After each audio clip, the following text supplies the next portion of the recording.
Hello everyone, hello बच्चों, कैसे हैं आप सभी लोग। तो आज की सेशन पे अपन फिर से 4 नंबर पक्के करने वाले हैं, जब अपनी जेई एग्जाम्स के लिए, चाहे मेंस हो या एडवांस हो।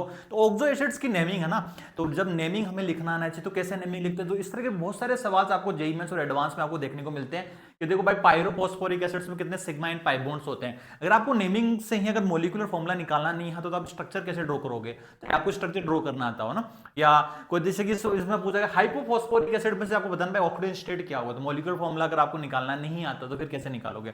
ओके, जैसे फ्यूमिंग है ना, sulphuric acid, fuming sulphuric acid का फॉर्मूला क्या होता है, उसके अंदर उसका और भी कॉमन नेम्स होते हैं ना, ओलियम भी हम उसको बोलते हैं, वो सारी चीजें। या डिफरेंट डिफरेंट यहाँ पे लिंकेज आपसे पूछ जाते हैं, कितने मैक्सिमम नंबर ऑफ एटम्स किसमें प्रेजेंट होंगे, या डिफरेंट डिफरेंट लिंकेज है ना, कि पीओ आपको पीओपी लिंकेज पूछा जा सकता है, या कोई भी मतलब नॉन मेटल हो सकता है उसमें, कोई भी नॉन मेटल और हाइड्रोक्साइड लिंकेज कितने कितने पाई बॉन्ड्स है ना। तो ये सब मतलब आपको स्ट्रक्चर ड्राइंग करना अगर आता हो, बट आपको उनके केमिकल फॉर्मूला नाम पकड़ कर अगर नहीं लिखना आता, तो दैट्स रियली वेरी इंपॉर्टेंट, वो हमें आना चाहिए। अगर आपने स्ट्रक्चर्स के लिए ऑलरेडी अपन एक वीडियो ऑलरेडी बना चुका हूं मैं, जो अपने चैनल्स पे ऑलरेडी है, प्लेलिस्ट में आप देख लेना, कि कोई भी ऑक्सी एसिड का स्ट्रक्चर हम कैसे ड्रॉ करते हैं। ओके, वहां पर हमें केमिकल फॉर्मूला पता होता है। बट आज के सेशन में हम नेमिंग लिखना सीखेंगे ना, जैसे पहले फोस्फोरस की सीखेंगे, ऑक्सो एसिड्स, फिर हम सल्फर की सीखेंगे, फिर हम हेलोजेंस वगैरह की नेमिंग कैसे करते हैं। अब इसमें फोस्फोरस को हमें सबसे पहले पेरेंट ऑक्सी एसिड्स लेना होता है। देखो, फोस्फोरस की पेरेंट ऑक्सी एसिड से एक दो आपको याद रखनी है, तो दैट इज H3PO4 है ना। फोस्फोरिक एसिड हम इसको बोलते हैं जहां पे फोस्फोरस हाईएस्ट ऑक्सीडेशन स्टेट में प्रेजेंट होता है। तो देखो, इसको बोलते हैं हम phosphoric acid, this is the parent oxy acid. तो पेरेंट ऑक्सी एसिड इसका नाम होगा। ओके, इसको हम बोलते हैं फोस्फोरिक एसिड, इसका नाम होता है फोस्फोरिक एसिड। इसी द पेरेंट है ना, पेरेंट ऑक्सी एसिड आपको सबका ध्यान रखना है। अब देखो, ऑर्थो वर्ड तब हम यूज करते हैं जब इस मॉलिक्यूल में से अगर हम वाटर रिमूव करने के बाद भी स्टिल हाइड्रोजन प्रेजेंट हो, नॉन मेटल प्रेजेंट हो और ऑक्सीजन प्रेजेंट हो, तो वहां पे हम वर्ड यूज करते हैं ऑर्थो। ओके, तो we use the word ortho ना, तो हम ऑर्थो यहाँ पे लगा देंगे, ortho phosphoric acids. Ortho word तब तक यूज किया जाता है जब इसमें से हम वाटर मॉलिक्यूल निकाल दे और स्टिल ये ऑक्सी एसिड्स हो। ऑक्सी एसिड्स का मतलब होता है इसमें hydrogen plus oxygen plus non metal present हो। इसमें वाटर भी रिमूव कर देंगे तो इसमें HPO3 रहेगा, मतलब हाइड्रोजन भी है, नॉन मेटल भी, ऑक्सीजन। तो वर्ड यूज किया था ऑर्थो।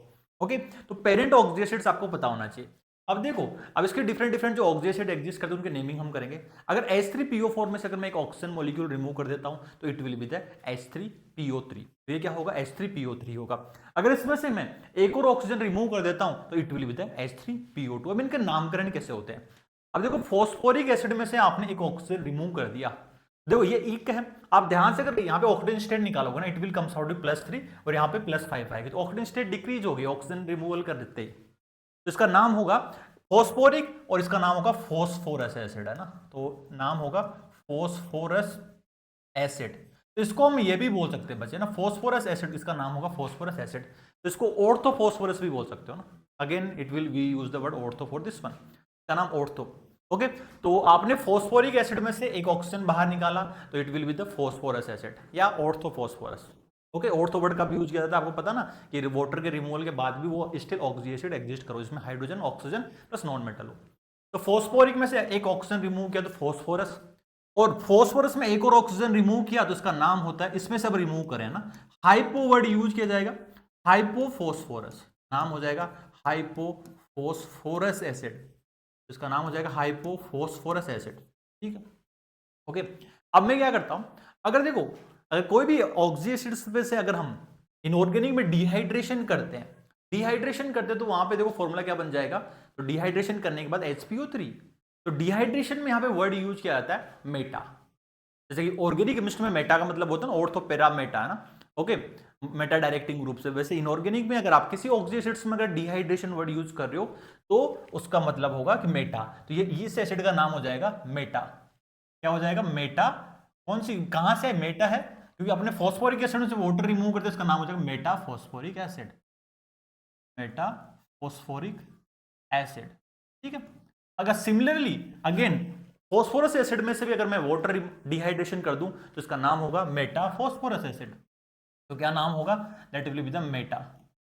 तो याद समझ में आ गया, अगर डिहाइड्रेशन करोगे तो वर्ड होगा यहाँ पे Meta phosphorous acid. Is it clear. ठीक है, तो ये नेमिंग समझ में आ गया अभी तक, है ना।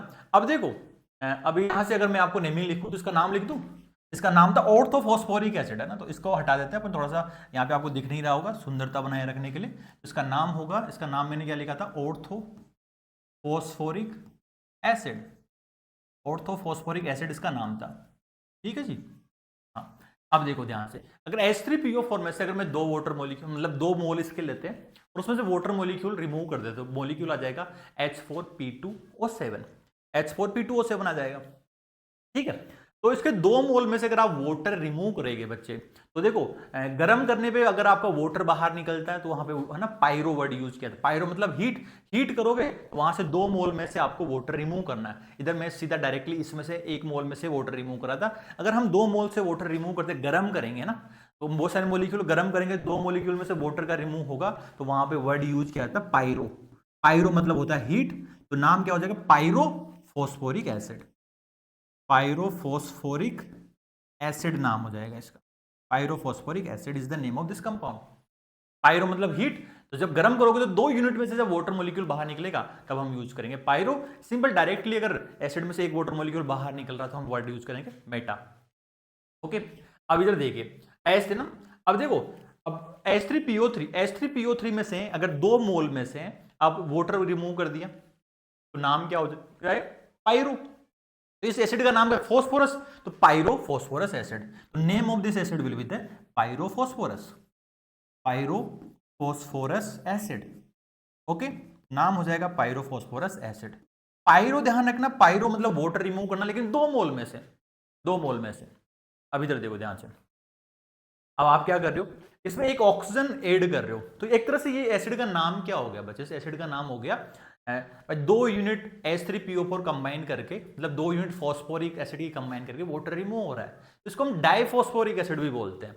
और इसमें एक और ऑक्सीजन आपने ऐड कर दिया तो इसका परऑक्सी लिंकेज इस मॉलिक्यूल में आता है, तो इसका नाम हो जाएगा परऑक्सी, परऑक्सी डाइफॉस्फोरिक एसिड।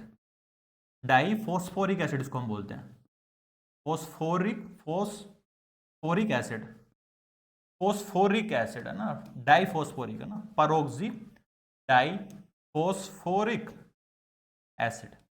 परऑक्सी लिंकेज इसमें आता है, एक पर बॉन्ड आ जाता है, एक एक्स्ट्रा ऑक्सीजन इंट्रोड्यूस कर दिया ना। ओके, अगेन अगर इस मॉलिक्यूल में से अगर हम एक और ऑक्सीजन रिमूव करेंगे, तो आप ध्यान से देखो, एक बार तो ऑक्सीजन हमने यहां से रिमूव कर लिया, एक बार फिर से इधर से रिमूव कर लिया, तो देखो 2 बार ऑक्सीजन अगर रिमूव होता है वहां पे हाइपो वर्ड यूज किया जाता है। इधर देखो फॉस्फोरिक एसिड ना, तो यहाँ पे नाम हो जाएगा इसका हाइपो, का नाम हो जाएगा hypo. Okay, that is the phosphoric acid, hypophosphoric acid इसका नाम हो जाएगा। ओके, तो ये नाम ध्यान रखना आपको ना, ये नाम जरूर से ध्यान रखना है। वापिस से अगर मैं इस चार्ट को रिपीट करूं, आपको एक पेरेंट ऑक्सी एसिड्स लेना है, उसमें एक ऑक्सीजन रिमूव करोगे तो इक से अस बन जाएगा, और उसमें से एक और ऑक्सीजन रिमूव करोगे तो हाइपो वर्ड आ जाएगा, हाइपोफॉस्फोरस। ठीक है, ओके। फिर अगर हम किसी भी एसिड में से डायरेक्टली अगर डिहाइड्रेशन करते हैं, ओके, ऑक्सी एसिड में से वहां पे हम वर्ड यूज करते हैं मेटा। अगर 2 यूनिट में से अगर गर्म करेंगे और वहां से अगर वाटर का रिमूव होगा तो वहां पे वर्ड यूज करेंगे पायरो, तो पायरोफॉस्फोरिक एंड पायरोफॉस्फोरस। और इसमें से एक और यूनिट ऑक्सीजन बाहर निकालेंगे तो वहां पे वर्ड होगा हाइपो, और एक ऑक्सीजन ऐड कर देंगे, ओके, तो वहां पे आपका एक परऑक्सी लिंकेज आता है। जब आप इसका स्ट्रक्चर ड्रॉ करोगे तो ऑलरेडी हम सेशंस में 1 मिनट ड्रॉ कर चुके इस तरह से ना, तो ये नेमिंग आपको पता होना चाहिए। फ्लो चार्ट है ना, तो कोई भी मॉलिक्यूल का बता सकते हो। Right the naming of following acids, तो ये सल्फर के डिफरेंट डिफरेंट एसिड्स आपको दिए गए, इनका नेमिंग आपको लिखना है।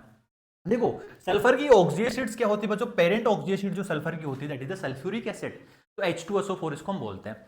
अब इसको मैं ऑर्थो सल्फ्यूरिक एसिड इसलिए नहीं बोलूंगा क्योंकि जब इसमें से आप वाटर रिमूव करोगे ना, वाटर रिमूव करने के बाद SO3 बनेगा, वो सल्फर डाइऑक्साइड है ना कि ऑक्सी एसिड्स, क्योंकि ऑक्सी एसिड्स में हाइड्रोजन ऑक्सीजन नॉन मेटल होना चाहिए, तो हम इसके लिए ऑर्थो वर्ड यूज नहीं करते हैं ना। ओके, अब देखो आपको डिफरेंट डिफरेंट, देखो पहला पेरेंट ऑक्सी एसिड्स ले लिया H2SO4, तो H2SO4 में पहले एक ऑक्सीजन रिमूव करो तो क्या बन जाएगा, H2SO3 बन जाएगा। हाँ जी, इसका नाम क्या होगा बताओ, सबसे पहले एक ऑक्सीजन रिमूव करते हैं तो नाम क्या होता है, ये फॉस्फोर, ये कौन सा है, सल्फ्यूरिक एसिड है, this is the sulphuric acid, sulphuric acid है, this is sulphuric acid.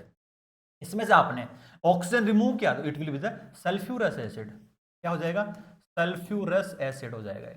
Okay, अगर इसके 2 यूनिट में से जब आप गर्म करोगे, जब आपने इसको गर्म किया, ओके, इसका नाम क्या होगा, इधर लिख देता हूं मैं ना, चलो सल्फ्यूरिक एसिड दिख रहा है आपको, सही बात है, हाँ जी, अब इसके 2 मोल में से वाटर रिमूव करो, मतलब हीट करोगे, तो मॉलिक्यूल का फॉर्मूला क्या बनेगा, H2H2O7। तो इसका नामकरण क्या हो जाएगा बच्चे, नाम of this compound, name of this compound will the pyro. Pyro मतलब हीट, गर्म करोगे 2 यूनिट में से वाटर बाहर निकलेगा, then pyro that is the sulphuric acid, pyro sulphuric acid. ठीक है, पायरो सल्फ्यूरिक एसिड हम इसको बोलते हैं। सिमिलरली इसके 2 यूनिट को गर्म करोगे, वाटर बाहर निकलेगा, तो इसका नाम हो जाएगा बच्चे, है ना, तो दैट इज पायरो, पायरो और नाम क्या था, sulphurous acid, pyro sulphurous acid, sulphurous acid है ना, it will be the pyro sulphurous acid. Okay, अब आप इसमें से, तो ये क्या होगा, एक तरह से पायरो सल्फ्यूरस एसिड को अपन डाई सल्फ्यूरिक एसिड भी मैं बोल सकता हूं। ओके, है ना, क्योंकि इसके 2 यूनिट H2SO4 के कंबाइन करें, 2 यूनिट सल्फ्यूरिक एसिड के कंबाइन, उसको डाई सल्फ्यूरिक एसिड भी हम बोल सकते हैं। इसमें अगर हम एक ऑक्सीजन अगर एक बार रिमूव कर देंगे, तो ये है ना, ये यूनिट आ जाएगा, एक ऑक्सीजन इसमें से एक बार और रिमूव कर देंगे, ये इसमें एक ऐड कर देते तो क्या आता, परोक्सी डाई सल्फ्यूरिक एसिड आ जाता। ओके, है ना, तो इसका नाम क्या हो जाएगा, इसमें एक और ऑक्सीजन रिमूव कर दिया, तो आपका नाम क्या था, hypo hypo hypo sulphuric acid. तो name of this compound will be the hypo sulphuric acid. Okay, hypo sulphuric acid. और ये इसको, ये आपको क्या बोल सकते हैं, इसको डाई सल्फ्यूरिक भी बोल सकते थे, क्योंकि 2 सल्फ्यूरिक एसिड आपके कंबाइन, डाई सल्फ्यूरिक एसिड भी हम इसको बोल सकते थे। अब डाई सल्फ्यूरिक में एक ऑक्सीजन ऐड कर दोगे, वहां पे परोक्सी लिंकेज हो जाएगा, परोक्सी लिंकेज हो जाएगा, तो नाम होगा peroxy, peroxy di sulphuric acid, peroxy di sulphuric acid. Is it clear? Okay, अगर आप में इसमें अगर H2SO4 में देखो H2SO5 और एग्जिस्ट करता है, अगर इसमें आपने सीधी सी बात है, अगर एक ऑक्सीजन और ऐड कर दिया होता, तो ये स्ट्रक्चर जो बन जाता बच्चे, that will be the H2SO5। अब H2SO5 का स्ट्रक्चर ड्रॉ करना आता है आपको, तो यहाँ पे परोक्सी लिंकेज आ जाता है, दैट इज अब नाम हो जाता है इसका परोक्सी सल्फ्यूरिक एसिड। क्या हो जाता, परोक्सी लिंकेज आता, परोक्सी सल्फ्यूरिक एसिड।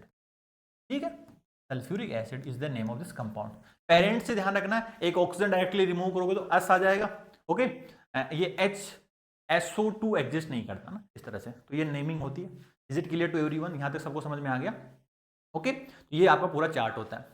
हाँ, अब देखो इसमें क्लोरीन की ऑक्सी एसिड्स के नाम बताओ जल्दी से, right the name of following compound. अब ये ध्यान रखना, इसमें पेरेंट ऑक्सी एसिड जो होती है दैट इज HClO3, ये आपकी पेरेंट ऑक्सी एसिड्स होती है बच्चों ना, ये ध्यान रखना, बस ये आपको ध्यान रखना है। अगर इसमें आप पेरेंट ऑक्सी एसिड्स में अगर आप एक ऑक्सीजन और ऐड कर दोगे, ठीक है, तो ये, और इसमें से एक ऑक्सीजन अगर आप रिमूव कर दोगे, और इसमें से एक और ऑक्सीजन रिमूव कर दोगे, डिफरेंट डिफरेंट एसिड्स आपके आ जाएंगे यहां से ना। तो HClO3 में एक ऑक्सीजन ऐड करोगे तो ये HClO4 बनेगा। नाउ एक ऑक्सीजन रिमूव करोगे तो HClO2 बनेगा, एक को रिमूव करोगे तो HClO बनेगा। This is the parent oxy acid, इसका नाम होता है क्लोरिक एसिड। अब ये इसका ऑर्थो वर्ड नहीं आता, क्योंकि वाटर रिमूव करोगे तो ऑक्सी एसिड्स नहीं रहेगा, तो इसका नाम हो जाएगा chloric acid, is the chloric acid. Okay, तो ये आपका पेरेंट ऑक्सी एसिड्स है। अगर क्लोरिक में से एक ऑक्सीजन हटा दोगे तो नाम हो जाएगा बच्चे क्लोरस एसिड, नाम हो जाएगा क्लोरस एसिड। ओके, इसमें से एक और अगर ऑक्सीजन रिमूव कर दोगे तो क्या हो जाएगा, ओके, ये हो जाएगा हाइपोक्लोरस एसिड, हाइपोक्लोरस एसिड। अब आपने एक ऑक्सीजन और ऐड कर दिया था इसमें, है ना, तो नाम हो जाएगा पर बॉन्ड है ना, तो इसलिए नाम हो जाएगा पर क्लोरिक एसिड, पर क्लोरिक एसिड। अब इसमें पर लिंकेज नहीं आता, लेकिन ध्यान रखना ना, नाम हो जाता है पर वर्ड यूज करते हैं, तो ये नेमिंग होती है। अब देखो कुछ सवालों में हम अप्लाई करते हैं ना, which oxy acid of phosphorus has the highest number of oxidant atom present in chemical formula. तो इनके डिफरेंट डिफरेंट केमिकल फॉर्मूला लिखोगे। अब ये देखो, तो देखो फॉस्फोरिक एसिड तो क्या था बच्चे, H3PO4 था। Okay, phosphoric acid. Pyrophosphoric acid क्या था बच्चे, पायरोफॉस्फोरिक एसिड, इसके 2 यूनिट में से जब आप गर्म करें तो वाटर मॉलिक्यूल रिमूव हो रहा था, तो ये था H2P2O7 था। तो पायरो में ही सबसे ज्यादा ऑक्सीजन एटम्स आ रहे हैं।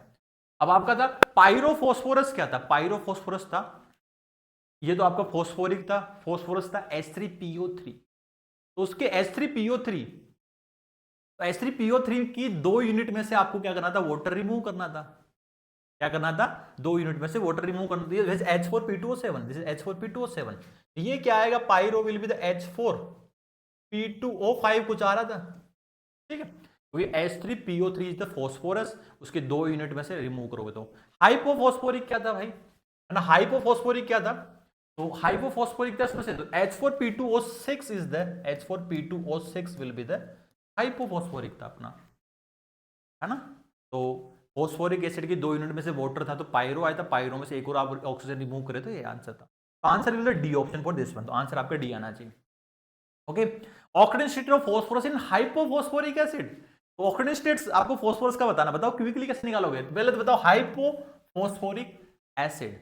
हाइपोफॉस्फोरिक एसिड देखो H3PO4 की, ये तो फॉस्फोरिक एसिड था, इसके 2 मोल में से हम वाटर मॉलिक्यूल रिमूव कर रहे थे तो हमारा आया था दैट इज H4P2O7, इसका नाम था पायरो। पायरो में से एक बार ऑक्सीजन और रिमूव कर रहे थे तो यह था H4P2O6, तो दिस इज द नेम आपका।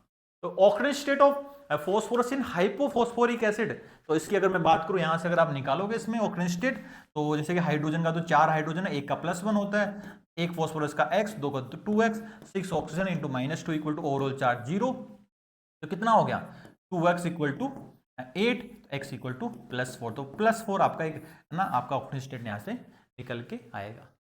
ठीक है, अब जैसे ये सवाल है मेज द फॉलोइंग, है ना, तो ये आपके डिफरेंट अब ऑक्सीडेंट स्टेट्स आपको दिए गए हैं। ओके, इनकी oxidant state of phosphorus atom से आपको मैच करना है, और शॉर्टकट्स अगर आप जान चुके तो वीडियो को पॉज करके आप इसको सोल्व कीजिए। ओके, तो इसका जो राइट आंसर आएगा that is the C option, है ना। तो कमेंट सेक्शन में जरूर बताना कि yes you are able to solve this kind of questions, और अपने 4 नंबर आप पक्के कर रहे हो इजीली, है ना। अब देखिए, अब आपको इसमें सवाल ऑक्सीडेंट स्टेट से नहीं होता, नंबर ऑफ डिफरेंट लिंकेज आपसे यहाँ पे पूछे जाते हैं।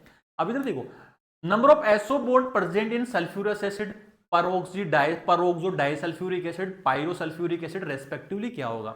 ओके, अब देखो, अब नेमिंग आपको पता, सल्फ्यूरस एसिड क्या था, सल्फ्यूरिक से H2SO4 से एक ऑक्सीजन रिमूव हो रहा था तो it will be the H2SO3 था। ओके, परोक्सो डाइसल्फ्यूरिक एसिड क्या था बच्चे, परोक्सो डाइसल्फ्यूरिक एसिड और एक पायरोसल्फ्यूरिक एसिड, तो पायरोसल्फ्यूरिक एसिड H2SO4 में से एक वाटर मॉलिक्यूल रिमूव हुआ था दैट इज H, है ना, तो ये H2O7 था ना, ओलियम जिसको हम बोलते हैं, फ्यूमिंग H2SO4 बोलते हैं। इसमें एक ऑक्सीजन, अगर आप डाइसल्फ्यूरिक एसिड भी बोलते हैं इसको ना, तो ये क्या था H2H2O8 हो गया था, परोक्सो डाइसल्फ्यूरिक एसिड, क्योंकि इसको डाइसल्फ्यूरिक भी तो बोल सकते थे, ये 2 यूनिट सल्फ्यूरिक एसिड के कंबाइन करके, है ना, वहां से वाटर मॉलिक्यूल रिमूव किया था। अब इसमें पूछा number of SO bond present, है ना, कितने एस डबल बॉन्ड प्रेजेंट होंगे। अगर आपको इनके स्ट्रक्चर ऑलरेडी अपन वैसे ड्रॉ करना सीख चुके थे, इस वीडियो में अगर आपने नहीं देखा कि भाई कैसे ड्रॉ करते हैं, तो आप प्लीज ये वीडियो आप जरूर से देखें कि डिफरेंट नेमिंग आपको आती है, बट स्ट्रक्चर ड्रॉइंग कैसे करेंगे। ओके, देखो मैं शॉर्टकट बताता हूँ यहाँ से, एक मैंने इस वाली वीडियो में एक शॉर्टकट भी बताया था कि अगर एवरेज ऑक्सीडेंट स्टेट से अगर बराबर आता है तो वहाँ पे एसओस लिंकेज आएगा, अगर एवरेज से ऊपर आता है, मतलब ग्रुप ऑक्सीडेंट स्टेट से ऊपर आता है, मतलब जैसे सल्फर वाले का होता है 6, तो आप निकाल लेना ऑक्सीडेंट स्टेट, तो 6 से नीचे आएगा तो वहाँ पे एसएस लिंकेज लगाना है, 6 से बराबर आएगा, 6 के इक्वल आएगा तो एसओएस, और उससे ऊपर आएगा तो पर लिंकेज, है ना, पर लिंकेज आपको लगाना है। हाँ जी, तो इसमें बताओ सल्फ्यूरिक एसिड, देखो इसको स्ट्रक्चर कैसे ड्रॉ करते हैं। H2SO3 की अगर मैं बात करूंगा बच्चन, H2SO3 की अगर मैं बात करूंगा तो number of hydrogen equal to number of OH, OH OH double bond O, और ये लोन पेयर, है ना। आपसे पूछा कितने लिंकेज होंगे H डबल बॉन्ड O, तो H डबल बॉन्ड O एक आएगा ना, एक लिंकेज आएगा, ठीक है, एक, तो सेकंड को चेक करने की जरूरत नहीं है, आपको सिर्फ थर्ड चेक करना ना। थर्ड का स्ट्रक्चर क्या था, पायरोसल्फ्यूरिक एसिड, तो पायरोसल्फ्यूरिक एसिड में क्या होगा H2H2O7, तो सल्फर का ऑक्सीडेंट स्टेट निकालो यार, यहाँ से सल्फर का ऑक्सीडेंट स्टेट निकालोगे तो 2 हाइड्रोजन, ओके, 2 सल्फर का 2x, और 7 इंटू -2 इक्वल टू 0, 14 +6 आएगा, तो x का वैल्यू +6 है तो यहाँ से SOS लिंकेज आएगा, SOS लिंकेज आएगा, और जितने हाइड्रोजन है उतने OH आएंगे, तो double bond O, double bond O, double bond O, double bond O, इसमें डैश डबल बॉन्ड बॉन्ड कितने आएंगे, 4 आएंगे, आंसर होगा डी ऑप्शन। जिसको ये स्ट्रक्चर ड्रॉ करना नहीं आता बच्चे ना, ये वीडियो जरूर से देख लेना अपने, है ना, ठीक है, तो answer will be D option for this one. Ratio of sigma in pi bond present in pyrophosphoric acid, sigma और pi bond present in pyrophosphoric acid का आंसर क्या आएगा, जल्दी से बताओ। पायरोफॉस्फोरिक एसिड H3PO4 आपका था। ओके, अब इसकी 2 यूनिट में से जब हमने ना इसको हीट किया तो वाटर का रिमूव हुआ था, तो नाम क्या हो जाएगा बच्चे, इसका नाम हो जाएगा H4P2O7 is the name of this acids. Okay, पूछा कि number of sigma and pi bond. अब देखो यार, ये स्ट्रक्चर मैंने आपको ना सेम वही वीडियो आपको देखना है, अगर नहीं देखा तो स्ट्रक्चर कैसे ड्रॉ करते हैं। फॉस्फोरस की ट्रिक ये होती है, P double bond OH, 2 valency छोड़नी थी, P double bond OH, 2 valency आपको छोड़नी थी।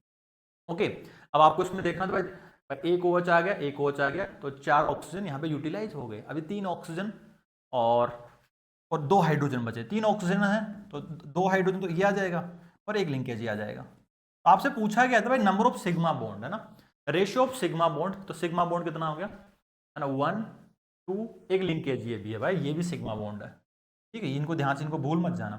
तो 1 2 3 4 5 6 7 8 9 10 11 12, तो सिग्मा आ रहे हैं 12 आपके, पाई कितना आ रहे हैं 1 2, तो ये आ रहा है 2, तो सिग्मा बाई इसका रेशियो पूछा गया था, दैट इज द 6।